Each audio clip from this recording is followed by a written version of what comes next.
up, guys? It is VibinWitKen here, back at again with another YouTube video for y'all. And today I'm gonna be introducing that spiritual side to you guys, and I'm gonna be showing y'all how I came along my spiritual journey. And I'm outside, you know, my little picnic, I got my Crocs. Hold on, y'all see the Crocs? Y'all see the Crocs in the back?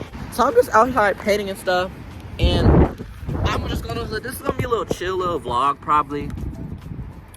Showing y'all and telling y'all about how I started my spiritual journey. Let's cut to the facts. Let's cut to the date. Let me go back to the history. When I was little, ever since I was little, I believed that magic was real. Like, I wonder, like, was it really place, shows like that, movies like that. Like, I always wonder, like, why do they make movies and TV shows and stuff about magic being a modern realities if it's not real? Fast forward junior year, like, I was the type of kid that played with the water and stuff in the shower, all the Avatar stuff. Like, I really believe in the metaphysical. Ever since, like, last year, my friends took me into Sheep Vision, the crystal store here. I always felt like I felt energy from people. So when they took me into that store, I immediately walked in and I felt everything that I was talking about for years. Like, just being around people and just feeling the energy in their auras and their emotions and certain stuff. When the situation where people like would talk to me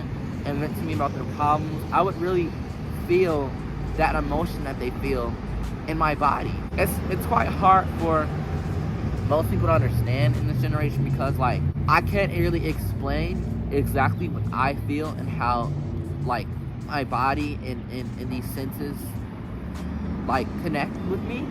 I can just show you, like, my tarot cards and stuff like that. Like, hold on, y'all. In this bag I carry all my spiritual stuff in this tote bag. That, please.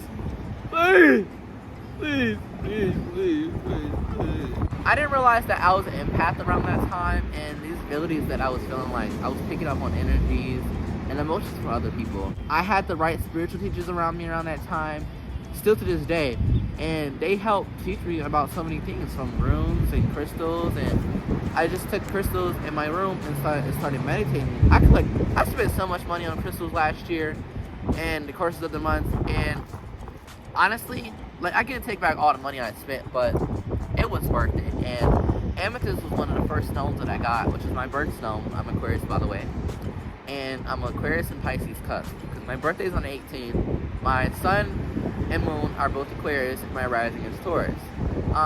If you're into the zodiac astrology charts, you can search mine up and that will tell all about me. I started meditating more, bought my first tarot deck, took that deck home, and I started shuffling it. And the first reading that I did was accurate about my life. Everything I was going through, a lot with friends around me, and love, everything just started to click in my head. And I didn't realize that I was advanced to the point where I could do readings on someone, like, without them even being here. I started doing readings on my friends. They were always accurate. I've never had a bad reading on someone unless they were just blatantly lying to me. And I can tell easily when someone's lying. That's also one of the perks of my abilities. And then over the course, my abilities started to increase, and I found I had more other abilities too, like a Clairaudience ability, which I'll show the description of that in the video. See that? Which I can hear and feel spirits around me from objects and people. And now I'm learning to connect more with nature. First thing I had to learn to do with myself when jumping into my spiritual journey was learning how to ground myself. Honestly, the concept to it was so hard to me when I was, like, just starting out, because I was like, how do you ground yourself? How do you do stuff? Like, grounding yourself can be incorporated a lot of multiple different things. Like, it could be literally like walking barefoot around in the grass, or connecting with nature, or meditating, or little stuff like connecting with the elements. Like, when I read tarot, that's the element of air. When I walk around barefoot, earth, water, drinking tea. It was one of the things I really had to learn, because grounding yourself really helps you tap into your own power. This is the first tarot deck that I started with, actually, which is the Crow deck. My very first tarot deck. It's a very helpful guidebook that I use with all of my readings. Also, I just recently got some Florida water, which I use to cleanse my body and my energy. I like to rub some on my third eye.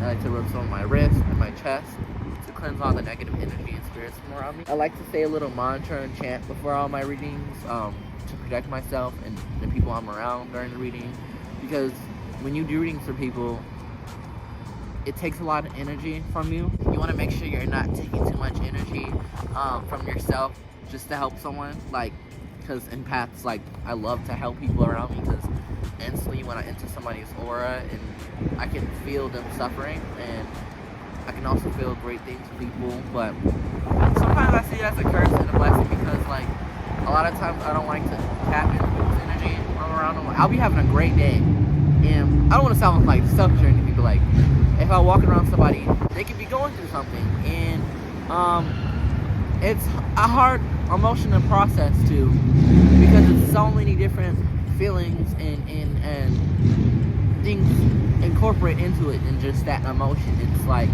in my body, I feel it in my left hand, which I hold my power. But a lot of my power comes from like my left hand, and there's a witch's mark symbolized in my hand. If you know about palmistry, you should know what the witch's mark is. I'll put a little short description of that on the screen too. A lot of people compliment me at work with my pendant and my amethyst, which I love my amethyst too. It's a very protective stone. I have amethyst all around me too. Where's my other amethyst? This is my other amethyst. I got this in a mystery bag actually at Cheapish one day. Yeah, I learned to tap in a lot of my energy and stuff from just my own practice, because there's no certain way of how do you do your practice. It's what you believe in and what do for you that works, because one spell may not work for everybody, but it may work for that person. And this meditation video or this meditation guide may not work for so and so, and this might work for you. Like, it all works of how you want to do your practice. And I practice hoodoo in Pacific.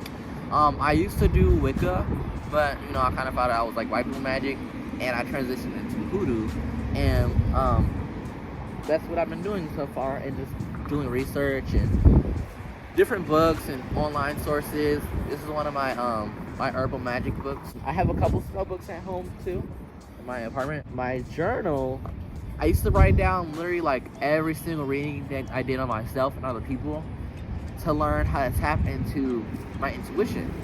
Intuition is a very big thing in reading tarot, literally just in a spiritual sense of its own. Like, I struggle with is like trusting my own intuition.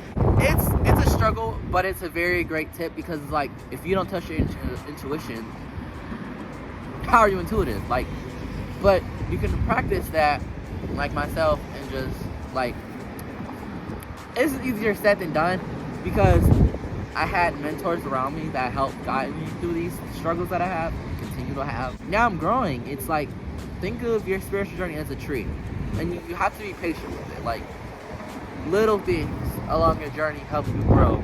And things that, like, for instance, like with runes, I started working those. I used to write sigils and different rune symbols on my hands and stuff when I go to work, because that's just different spiritual around me. Like, tattoos and that permanent symbols of them on your body actually help. I also have like an online source of like these books that I like to read. Right now I'm currently reading Sticks and Stones, Runes and Bones, which is a great voodoo book. And also find like Discord chats, they help too. I'm in this Discord chat, it's called House of Voodoo.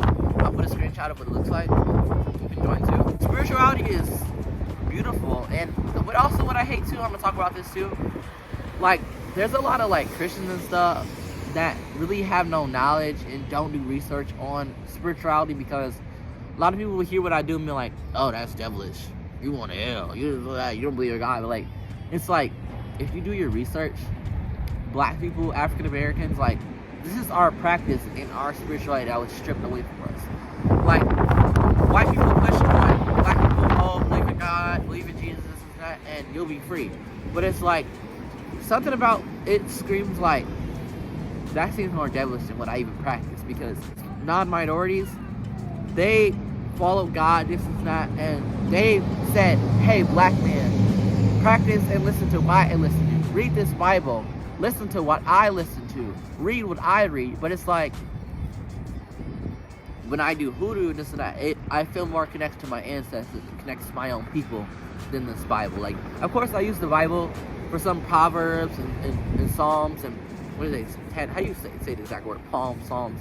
But I use it for different spells that I use it. And hoodoo is it's a set of different practice. It's like a base. Think of hoodoo as like, because voodoo and hoodoo are two different things. Voodoo is like the big realm, and think of hoodoo as the bridge to voodoo. Hoodoo, anybody that's African American or black can practice it. Voodoo, you have to be black priest or priestess. But yeah, it's so much stuff that I want to tell you guys about like my practice and stuff. So I'll probably make a part 2 to this video so you guys can learn more, and maybe I can get you guys into your spirituality too.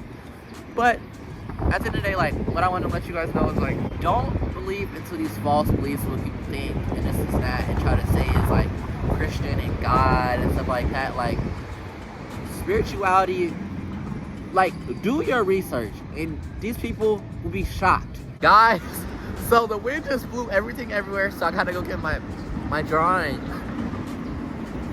It's obviously a sign that my ancestors don't want to record no more, so if you enjoyed the video, make sure to hit the thumbs up, subscribe, turn post notifications on, and I'll see you guys again later. Bye!